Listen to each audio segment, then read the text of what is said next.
Bismillahirrahmanirrahim. Assalamualaikum warahmatullahi wabarakatuh. Innal hamdalillah nahmaduhu wa nasta'inuhu wa nastaghfiruh wa na'udzu billahi min shururi anfusina wa sayyiati a'malina. May yahdihillahu fala mudilla lahu wa may yudlil fala hadiya lahu. أشهد أن لا إله إلا الله وحده لا شريك له وأشهد أن محمدا عبده ورسوله اللهم صل وسلم وبارك على نبينا محمد وعلى آله وأصحابه ومن سار على نهجه وتمسك بسنته إلى يوم الدين. يا أيها الناس اتقوا ربكم الذي خلقكم من نفس واحدة وخلق منها زوجها وبث منهما رجالا كثيرا ونساء واتقوا الله الذي تساءلون به والأرحام إن الله كان عليكم رقيبا. يا أيها الذين آمنوا اتقوا الله حق تقاته ولا تموتن إلا وأنتم مسلمون.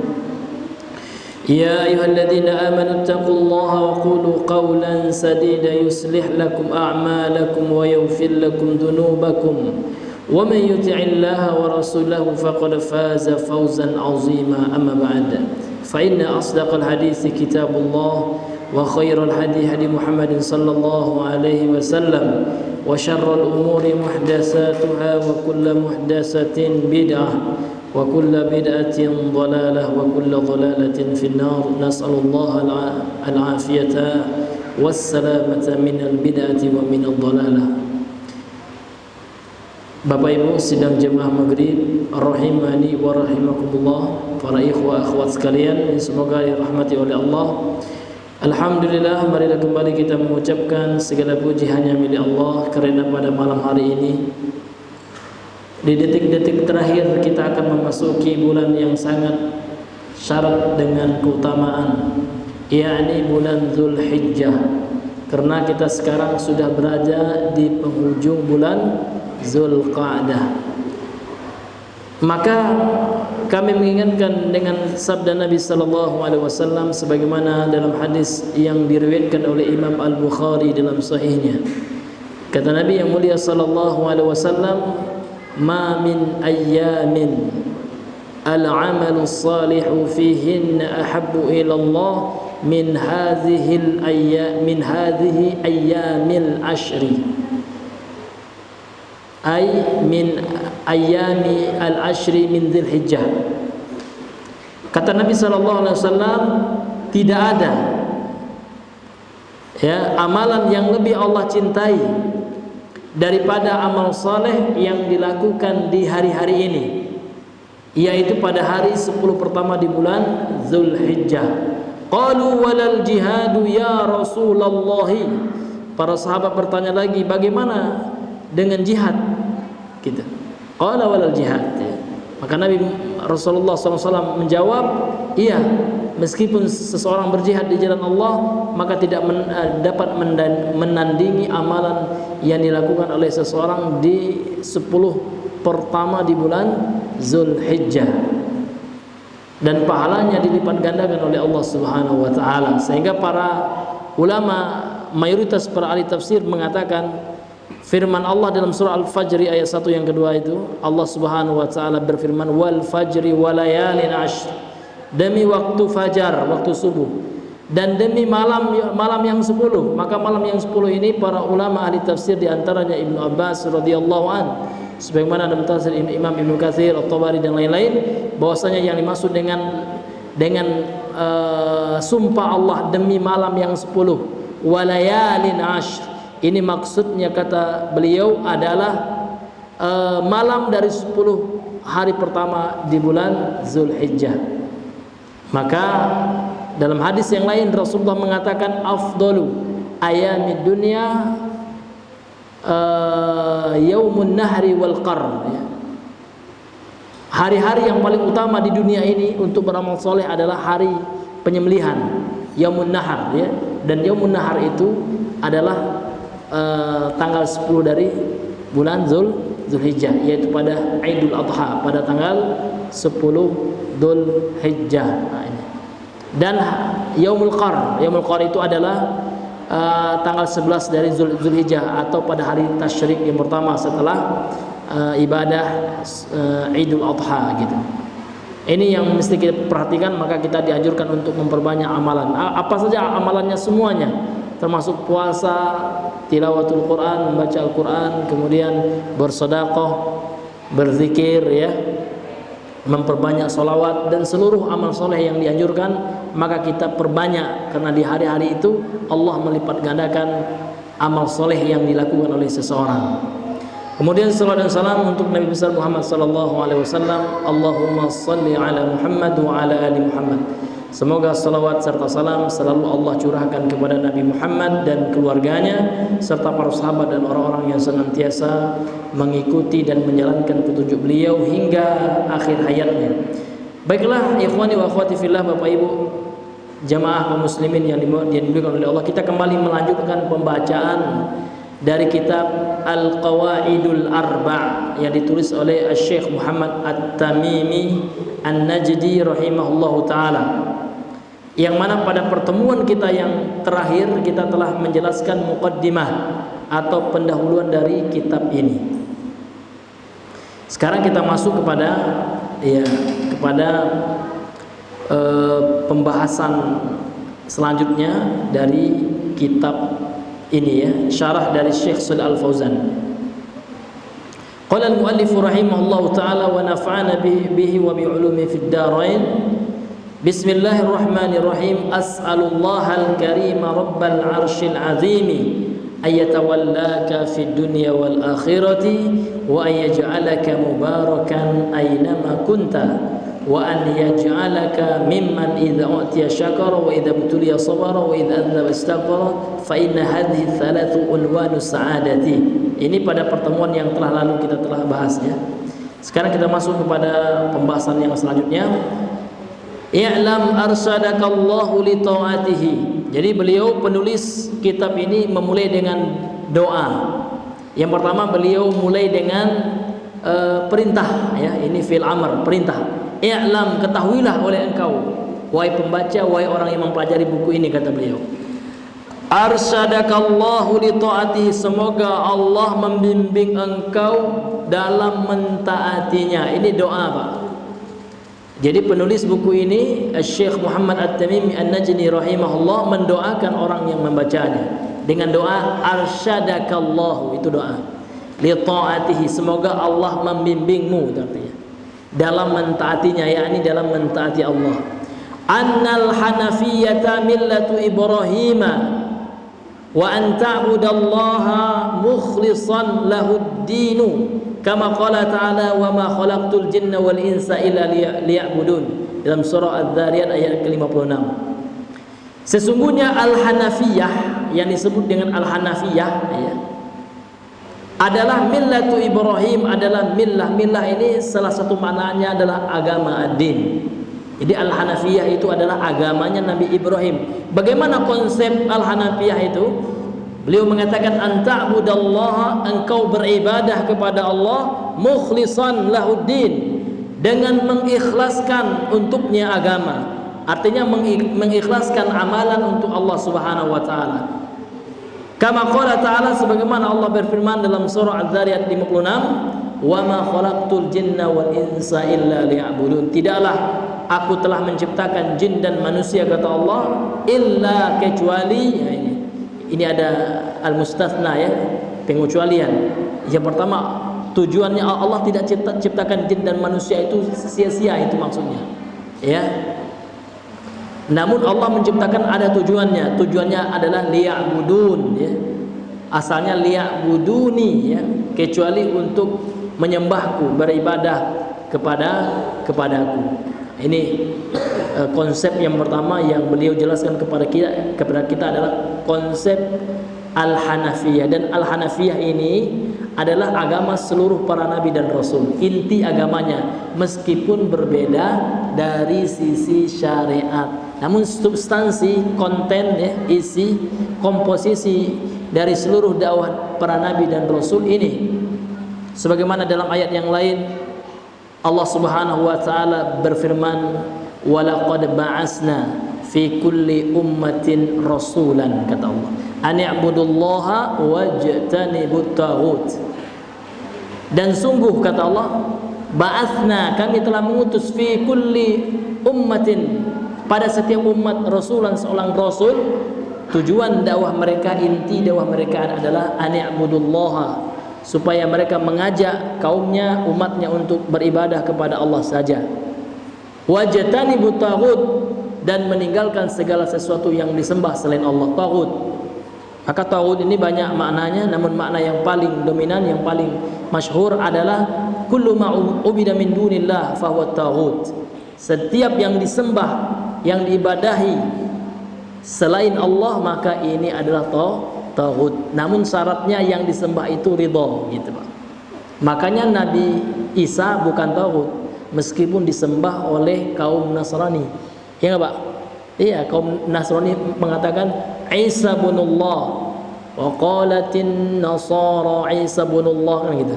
Orang-orang Nasrani mengatakan Isa, na'udzubillahi min zalik, anak Allah. Ini perkataan yang sangat luar biasa. Nah, sehingga Allah dalam ayat yang lain mengatakan laqad kafaral ladzina qalu innallaha tsalitsu tsalatsah. Maka sungguh telah kafir, gitu. Jadi ya, yang mengatakan kafir bukan kita, Allah ya. Karena orang-orang liberal pada hari ini mengatakan nggak boleh kita mengatakan kata-kata kafir, gitu kan. Padahal Allah sendiri ada salah satu surah dari Al-Quran, surah Al-Kafirun ya.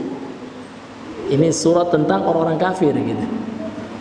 Ya, kalau mereka tidak mau kafir ya dipersilahkan masuk Islam.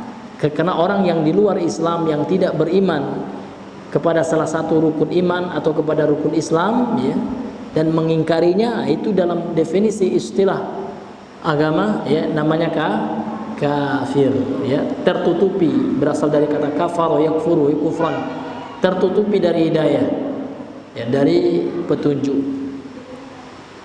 Kemudian pensyarah kitab ini Asy-Syaikh Shalih Al-Fauzan rahimahullahu taala, beliau mengatakan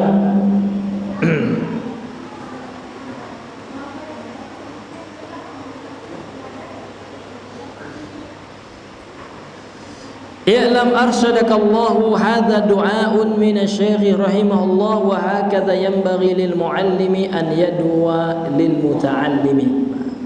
Jadi kata-kata arsyadakallah, kata beliau, hadza du'aun, ini adalah sebuah doa minasy-syaikh, dari syekh penulis kitab ini rahimahullah, wa hakadha yanbaghi lil muallim, dan inilah seharusnya yang dilakukan oleh seorang pengajar, an yad'uwa lil muta'allimi ya, supaya dia berdoa kebaikan untuk orang yang belajar, gitu, muta'allim ya, orang yang belajar. Jadi adab seorang syekh, adab seorang mudarris atau muallim ya, seorang guru adalah mendoakan muridnya, gitu. Yang mana murid juga sebaliknya juga mendoakan gurunya. Ini sebuah adab yang sangat luar biasa. Kemudian wa ta'atullahi maknaha, dan taat kepada Allah maknanya adalah imtithalu awamirihi wajtinabu nawahihi, gitu. Yang dimaksud dengan taat kepada Allah, kan di dalam doanya kan arsyadakallahu li ta'atih, semoga Allah membimbingmu dalam mentaatinya. Apa yang dimaksud dengan mentaati Allah? Apa yang dimaksud dengan seseorang itu taat kepada Allah? Nah, ini gampang ya, imtitsalu awamirihi, yaitu mengerjakan apa yang Allah perintahkan, perintah-perintahnya. Wajtinabu nawahi, dan meninggalkan larangan-larangannya. Itulah yang dikatakan dengan taat. Jadi untuk mengukur ya seberapa besar ketaatan seseorang kepada Tuhannya, kepada Allah, dilihat dari seberapa banyak perintah-perintah Allah yang dia lakukan, dan seberapa banyak larangan-larangan Allah yang dia tinggalkan. Perintah ada dua. Perintah ada yang hukumnya sangat harus dilakukan, sehingga diancam dosa orang yang meninggalkannya. Dalam istilah fikih dikenal dengan istilah wajib. Kemudian perintah yang kedua istilahnya mustahab atau sunnah, yang mana pelakunya diberi ganjaran pahala, kemudian tidak berdosa yang meninggalkannya. Namun dia perintah, namun la ala wajhil ilzam, tidak ditekankan gitu, tidak sangat ditekankan. Kalau wajib, perintah yang sangat ditekankan sehingga yang meninggalkannya terancam berdosa. Kemudian larangan-larangan ada dua dalam ilmu fikih ya, ada hukumnya haram gitu. Yang haram, larangan yang harus ditinggalkan, yang mana orang yang meninggalkannya diberi pahala dan yang mengerjakannya diancam dosa. Kemudian yang kedua makruh ya. Kemudian ada yang tidak ada hukumnya, boleh-boleh saja, yang dikenal dengan istilah mubah. Itulah 5 ya, al-ahkamu syar'iyyah, hukum-hukum syariat yang terkait dengan fikih itu ya. Itu namanya hukum taklifiyah, hukum yang dibebankan bagi seorang mukallaf yang sudah diwajibkan menjalankan beban atau syariat agama. Ini makna dari taatullah. Kemudian kata beliau, annal hanafiyyata millatu Ibrahim, sesungguhnya al-hanafiyah adalah agamanya Nabi Ibrahim ya. Amarana nabiyuna bittiba'i millati Ibrahim. Qala ta'ala summa awhayna ilaika an ittabi' millata Ibrahim hanifa wa ma kana minal musyrikin, sebagaimana firman Allah dalam surah An-Nahl ayat 123. Kata beliau, Rasul sallallahu alaihi wasallam telah memerintahkan kita untuk mengikuti agamanya Nabi Ibrahim. Artinya inti ya, millahnya inti agama Nabi Ibrahim. Sebagaimana firman Allah dalam surah An-Nahl 123, Allah berfirman, "Tsumma auhayna ilaika," dan kemudian kami telah wahyukan kepada engkau wahai Muhammad, kata Allah, "Anittabi'," supaya engkau mengikuti millata Ibrahim, agamanya Nabi Ibrahim, hanifan, yang lurus ya. Nanti kan kita bahas apa itu hanif ya. Karena Hanafiyah itu berasal dari kata ya hanif ini ya. Ya. Karena Hanafiyah ini kan sifat ya, sifat daripada hanif itu. Jadi Allah telah berfirman, kemudian kami telah wahyukan kepada engkau wahai Muhammad supaya engkau mengikuti agamanya Nabi Ibrahim yang lurus gitu. Dengan lurus ya. Wa makana minal musyrikin, dan tidaklah dia Nabi Ibrahim itu termasuk orang-orang musyrik gitu. Wal hanafiyatu millatul hanif wa huwa Ibrahimu alaihi salatu wassalam, wal hanifu huwa al muqbilu ala Allah al mu'ridu amma siwah. Ini makna daripada kata Hanafiyah, berasal dari kata al hanif ya.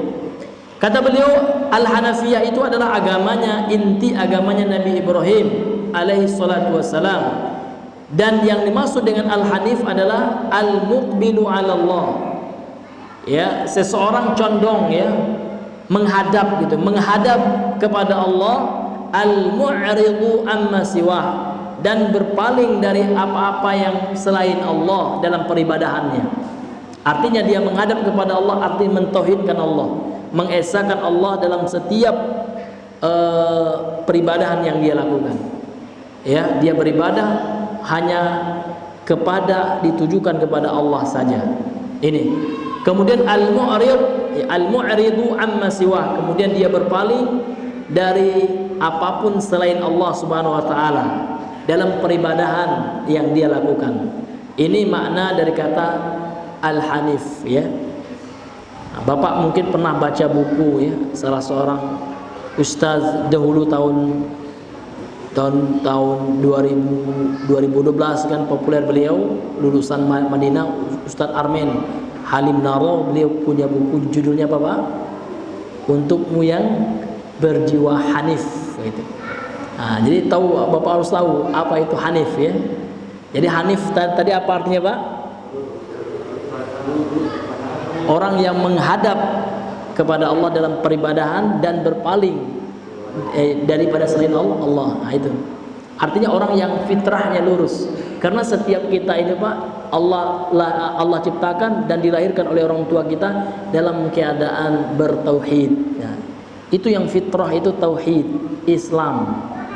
Sehingga dalam hadis Sahih Bukhari Rasulullah bersabda, Bapak sering mendengarkan, ya, Rasulullah mengatakan kullu mauludin yuladu 'alal fitrah.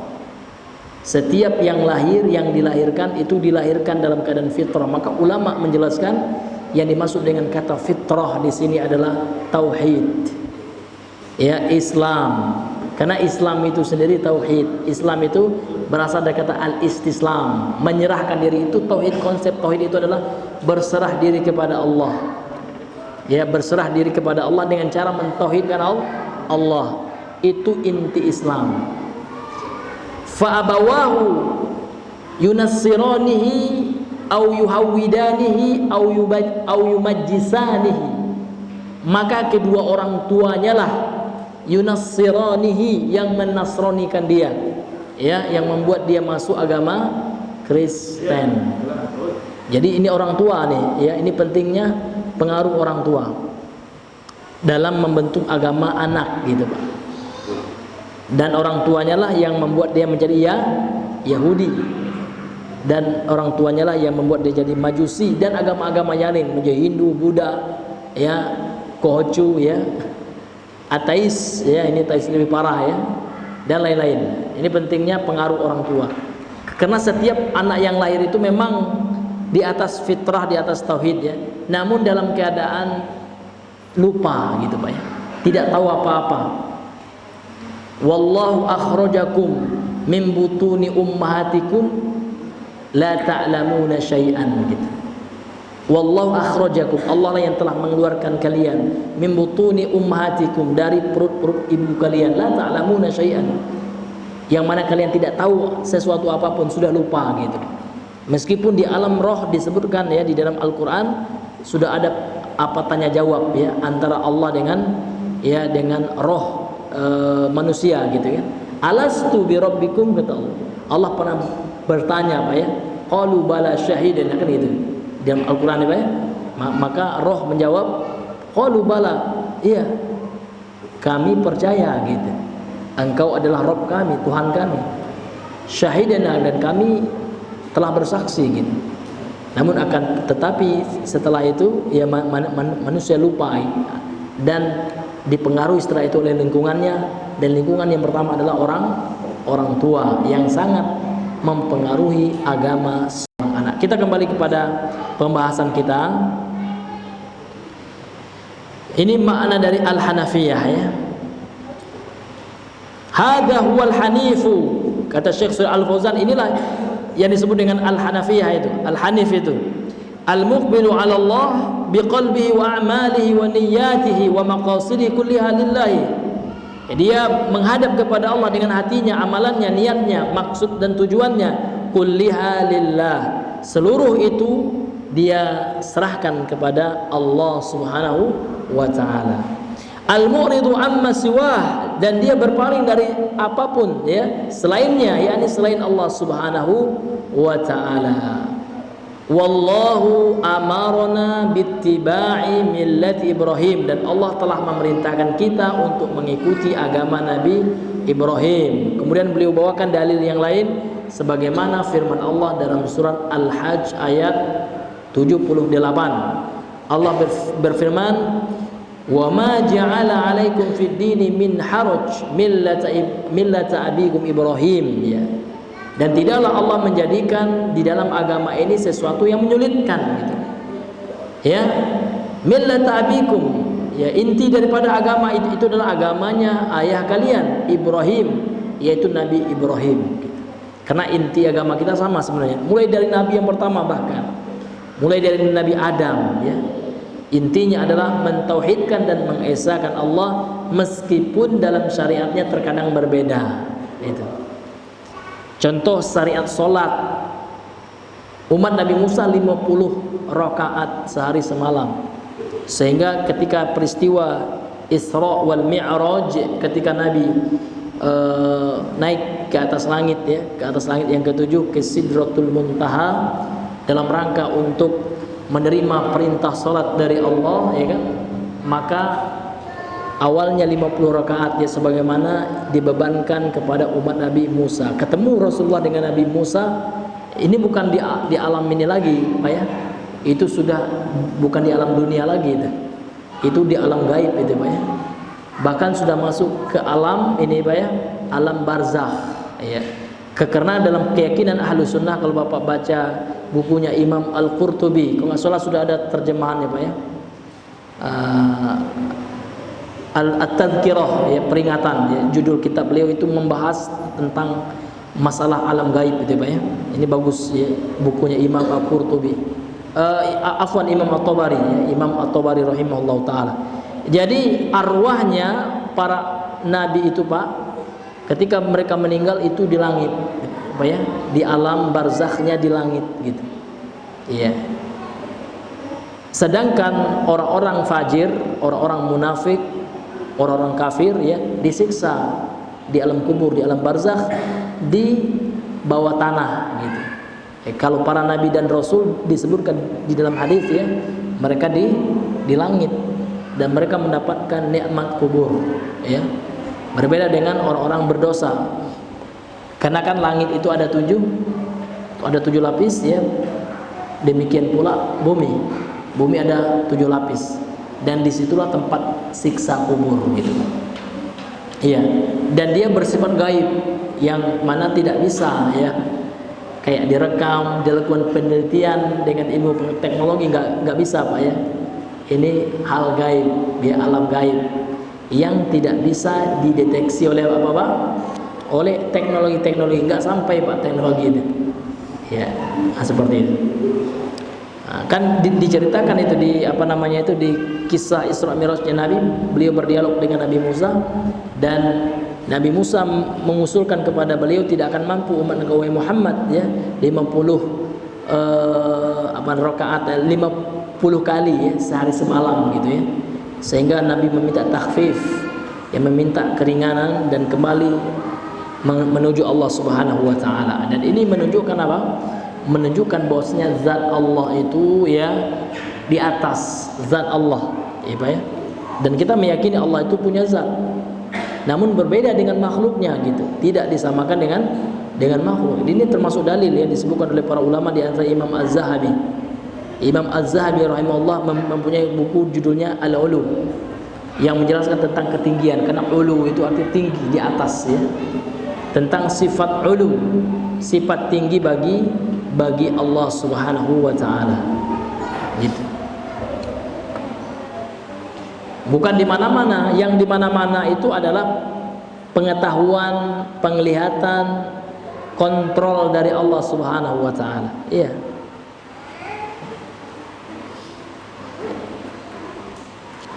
Kemudian beliau mengatakan di sini, melanjutkannya, hadirin yang dimuliakan oleh Allah Subhanahu wa taala.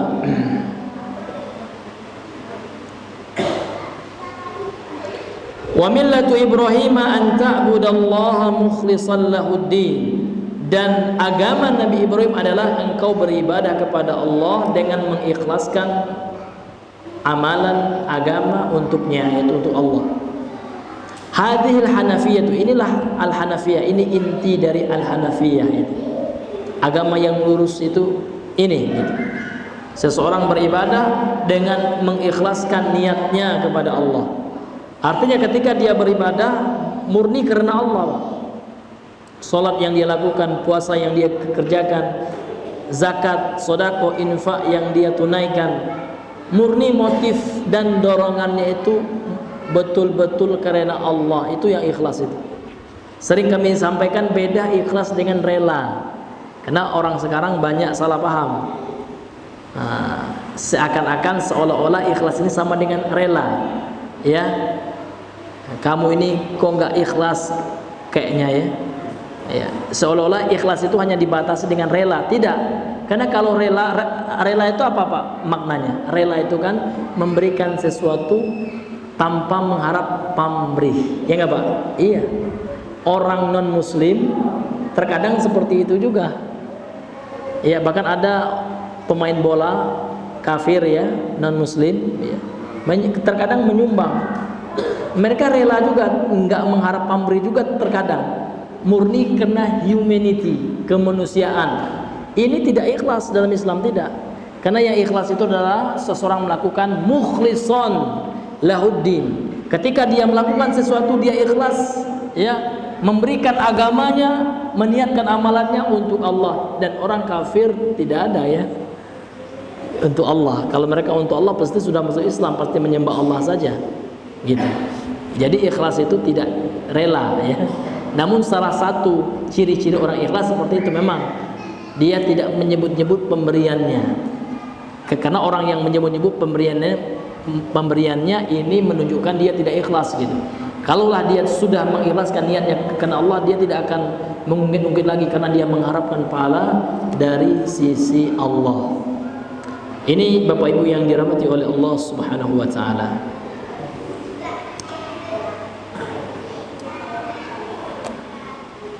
Jadi inti agama Nabi Ibrahim itu anta'budallah, ya, anta'budallaha faqat, ya, engkau beribadah kepada Allah saja. Ya. Jadi kata beliau ma qala anta'budallaha faqat, ya. Jadi tidaklah dikatakan, ya, tidaklah dia mengatakan engkau itu beribadah kepada Allah saja, tidak. Bal qala mukhlishan lahuddin, bahkan, ya, dia mengatakan engkau beribadah kepada Allah harus ada syaratnya, yaitu ikhlas, gitu. Jadi enggak hanya ini, maksudnya tidak hanya asal beribadah, namun ibadah itu harus dibarengi, harus didasari dengan keikhlasan. Nah, barulah seorang itu dikatakan mengikuti milahnya Nabi Ibrahim al-Hanafiyah. Yakni yaitu, ya, wa tajtani basyirka, dan engkau menjauhkan diri engkau dari kesyirikan, menjauhkan kesyirikan. Kenapa seorang itu harus menjauhkan kesyirikan? Karena syarat diterimanya ibadah itu ikhlas dan tidak dicampuri dengan kesyirikan. Li'anna al-ibadata, karena ibadah itu idza khalataha syirku, kalau seandainya bercampur kesyirikan dengan ibadah itu, batalat, maka ibadah itu akan batal, ya, tidak diterima pahalanya oleh Allah. Sebagaimana firman Allah dalam surah Az-Zumar, ya, Allah Subhanahu wa taala mengatakan, ya, walaqad uhiya ilaika wa ilal ladzina min qablika la in asyrakta la yahbatanna amaluka wa la takunanna minal khasirin. Dan sungguh wahai Muhammad, kata Allah, walaqad uhiya ilaika, dan sungguh telah diwahyukan kepada engkau wahai Muhammad, wa ilal ladzina min qablika, dan telah diwahyukan kepada orang sebelum engkau, la in asyrakta, kalau seandainya engkau berbuat syirik wahai Muhammad, la yahbatanna amaluka, maka akan sirna, gitu, akan batal seluruh amalan-amalan, pahala-pahala dari amalan yang kau lakukan. Ini Nabi Muhammad, ya. Kalau seandainya Nabi saja berbuat syirik, ini Allah mengatakan Allah akan membatalkan pahala amalan yang beliau lakukan, apalagi kita, ya. Sebagaimana firman Allah dalam surah Az-Zumar, ya. Ini jadi syarat ibadah itu ikhlas, yakni beribadah karena Allah saja, kemudian tidak mencampuri ibadah dengan perbuatan syirik, baik itu syirik kecil maupun syirik besar, ya. Para ulama membedakan, kalau syirik kecil yang batal itu ibadah yang terkena syirik kecil itu saja. Namun kalau seandainya syirik besar membatalkan seluruh ibadah yang dia lakukan. Nah, ini perbedaan, ya, asyirkul akbar dengan asyirkul asghar, syirik besar dengan syirik kecil, gitu. Ya, ini kita bahas di dalam pembahasan tauhid, nanti akan ada pembahasannya, ya. Kemudian kata beliau, Bapak Ibu yang dirahmati oleh Allah Subhanahu wa taala, fala takunu ibadatun illa idza kanat salimatan, ya, minasyirkil akbari wal asghari, dan tidaklah dikatakan sebuah ibadah, ya, kecuali apabila ibadah tersebut salimah, ya, selamat, bersih, maksudnya minasyirkil akbari, dari syirik besar, wal asghar, dan dari syirik kecil, barulah ibadah itu Allah terima. Jadi yang menjadi fokus kita sebenarnya, kita tidaklah fokus bagaimana memperbanyak amalan, tidak. Namun yang menjadi fokus kita bagaimana amalan kita ini berkualitas gitu Pak, sehingga diterima oleh Allah Subhanahu wa taala, sehingga amalan kita ini diterima oleh Allah gitu. Maka sudah ada persyaratannya. Maka syarat diterima amal berapa Bang? Ada dua. Syarat ibadah kita diterima ada dua. Yang pertama, ibadah yang kita lakukan haruslah ikhlas, itu yang pertama. Wa ma umiru illa liya'budullaha mukhlishina lahuddin. Itu dalilnya. Innamal a'malu binniyat. Mereka tidaklah diperintahkan kecuali mengikhlaskan agama untuk Allah. Artinya ibadahnya ikhlas karena Allah Subhanahu wa taala. Dan kemudian yang kedua, amalan yang kita lakukan itu haruslah sesuai dengan SOP, ya, sesuai dengan tata cara, sesuai dengan ketentuan, sesuai dengan aturan yang sudah dirumuskan oleh Allah dan Rasulnya. Artinya jangan kita buat-buat ibadah sendiri gitu. Harus ada landasannya, harus ada aturannya. Sehingga orang-orang yang membuat-buat ibadah tanpa berdasarkan aturan Allah dan Rasulnya, maka Nabi bersabda dalam hadis Sahih Bukhari Muslim, "Man amila amalan laisa alaihi amruna fahuwa raddun." Barang siapa yang mengamalkan amalan yang tidak berdasarkan ketentuan aturan kami, kata Rasulullah, maka amalan itu tertolak. Jadi yang mengatakan bukan kita Pak ya, kita tidak ada hak ya, namun kita hanya menyampaikan petuah dari Nabi Sallallahu Alaihi Wasallam. Makanya haram hukumnya seseorang membuat ibadah-ibadah baru. Contoh kalau mau masuk masjid, kenapa kita sholat tahiyatul masjid Pak? Karena ada perintahnya. Rasul mengatakan dalam hadis Sahih Muslim, "Iza dakhala ahadukumul masjida fala yajlis hatta yusalli rak'atain." Apabila salah seorang di antara kalian masuk masjid, jangan duduk dulu. Maka disunnahkan baginya untuk sholat 2 rakaat. Para ulama berijtihad, ini namanya sholat sunnah tahiyatul masjid. Maka jangan pula kita masuk pasar langsung sholat 2 rakaat. Sholat apa ini Pak? Sholat tahiyatus suq, ya. Sholat penghormatan pasar. Mana dalilnya? Mana aturan dari Nabi? Nah, ini kan baik. Ini kan bid'ah hasanah. Hancur agama Pak, karena konsep bid'ah hasanah ini. Orang akan buat-buat, mungkin ada sholat lain ya. Sholat subuh mungkin akan dia tambah rakaatnya menjadi 3, 4, 5 dengan dalil baik, kan nggak ada larangannya. Nah ini luar biasa ini Pak. Ini penyebab hancurnya agama ini. Maka kita katakan ya, di dalam masalah agama ini dicatat, masalah agama tidak ada bid'ah yang hasanah, tidak ada perbuatan baru ya, inovasi baru yang baik, tidak ada. Karena kebaikan itu merujuk kepada aturan yang telah berlaku, aturan yang dulu, aturan dari Nabi Rasul Sallallahu Alaihi Wasallam dan ijma para sahabat beliau. Namun dalam masalah dunia ini boleh. Maka inilah yang dikatakan oleh Imam Asy-Syafi'i, al-bid'atu bid'atan, bid'atun mahmudatun wa bid'atun madmumatun. Ini maksudnya. Kata beliau bid'ah itu ada 2, bid'ah yang mahmudah yang terpuji dengan madmumah yang tercela. Yang mahmudah itu bid'ah al-lughawiyah, bid'ah secara bahasa yang itu mengarah kepada perkara-perkara duniawiyah sebagaimana dijelaskan oleh ulama yang bermadzhab Syafi'i, Imam Ibnu Katsir dalam tafsirnya. Ini pernah kami singgung pada pembahasan yang sebelumnya. Itu maksudnya Pak. Contohnya Bang, iya contohnya ilmu tajwid. Iya, ini memang tidak ada di zaman Nabi. Namun ini kan bukan masalah inti agama, bukan. Namun ini adalah perkara-perkara untuk memudahkan, bukan masalah ibadah ini. Iya. Karena orang sekarang itu sulit ya untuk memahami bahasa Arab, untuk memahami bagaimana caranya yang sesuai dengan Rasul ya, maka dibuatlah ilmunya. Kenapa di zaman Nabi nggak ada ilmu tajwid, karena para sahabat nggak perlu ilmu tajwid ya Pak ya, karena memang sudah fasih, mereka langsung talaki ya, belajar musyafahatan ya, langsung dengan Nabi Sallallahu Alaihi Wasallam. Maka tidak perlu lagi adanya buku ya, kitab tentang tajwid apalah gitu ya, karena mereka belajar langsung dengan Nabi dan sahabat ketemu langsung, maka bacanya sudah disimak langsung oleh Nabi. Seperti itu Pak ya. Dan kenapa tidak ada ilmu nahwu misalkan? Jurumiyah nggak ada di zaman Nabi, mutammimah ya, alfiyah nggak ada. Memang para sahabat itu bahasanya sudah bagus. Bahkan kafir Quraisy itu ahli bahasa Pak.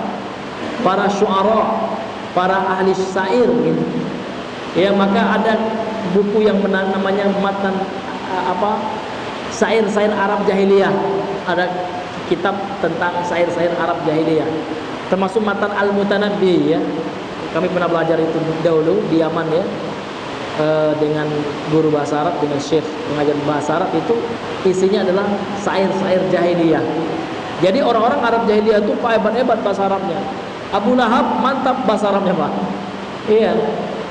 Maka nggak boleh kita bangga-bangga bahasa Arab. Bahasa Arab itu ilmu alat saja gitu. Dia tidak ada jaminan orang yang hebat bahasa Arab agamanya nomor 1, tidak. Abu Lahab mantap bahasa Arabnya, Abu Jahal oke bahasa Arabnya, Abdullah bin Ubay bin Salul ya, tokoh munafik di zaman Nabi, masya Allah Pak, ahli syair itu Pak ya. Bahkan bahasa Arab mereka itu nggak kayak kita, huruf hijaiyah mereka. Huruf hijaiyah di zaman Nabi nggak ada titiknya Pak. Titik itu baru ada ketika di masa Ali bin Abi Thalib, kekhalifan Ali bin Abi Thalib, yang mana orang Arab sudah bercampur dengan orang ajam, non Arab ya Pak ya, sehingga bahasa fasihnya, fasohah ya, itu sudah bercampur dengan bahasa orang ajam. Maka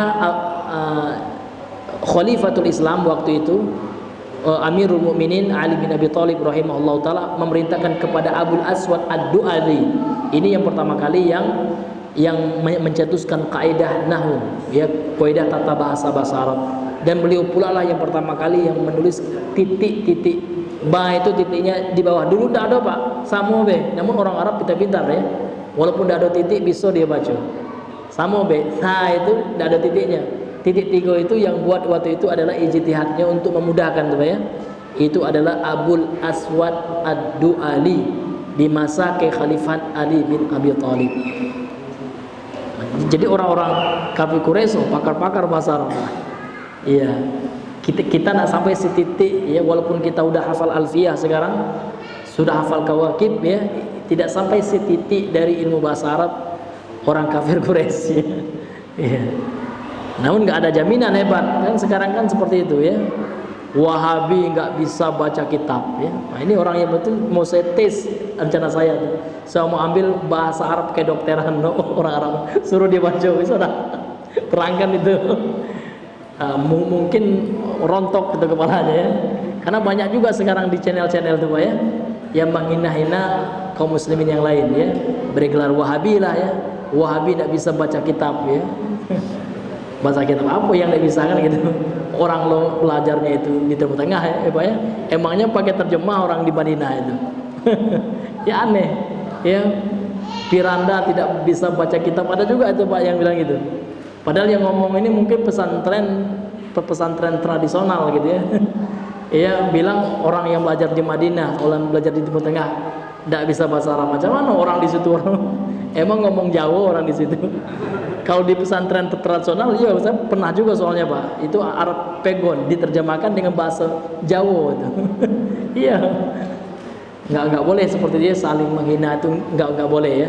Itu bukan berdebat dengan cara yang baik. Bahkan dalam Al-Quran kita diberi untuk Bapak wajadilhum billati hiya ahsan. Kalau ingin berdebat dengan cara yang baik, nggak boleh merendahkan, meremehkan gitu. Ini salah satu contohnya Pak ya. Bukan untuk ditiru gitu Pak ya. Nah, karena fenomena di medsos kita dapati seperti itu ya. Ya, baiklah Bapak Ibu yang dirahmati oleh Allah, tidak terasa ya waktu Isya sudah sampai ya, karena ada suatu keperluan, maka kata panitia tadi kajian kita untuk malam ini cukup sampai Isya saja, karena ada memang kegiatan lain ya yang akan dilakukan. mungkin kami tutupi pengajian kita dengan membaca doa kafaratul majlis. Subhanakallahumma bihamdika asyhadu an la ilaha illa anta astaghfiruka wa atubu ilaik. Assalamualaikum warahmatullahi wabarakatuh.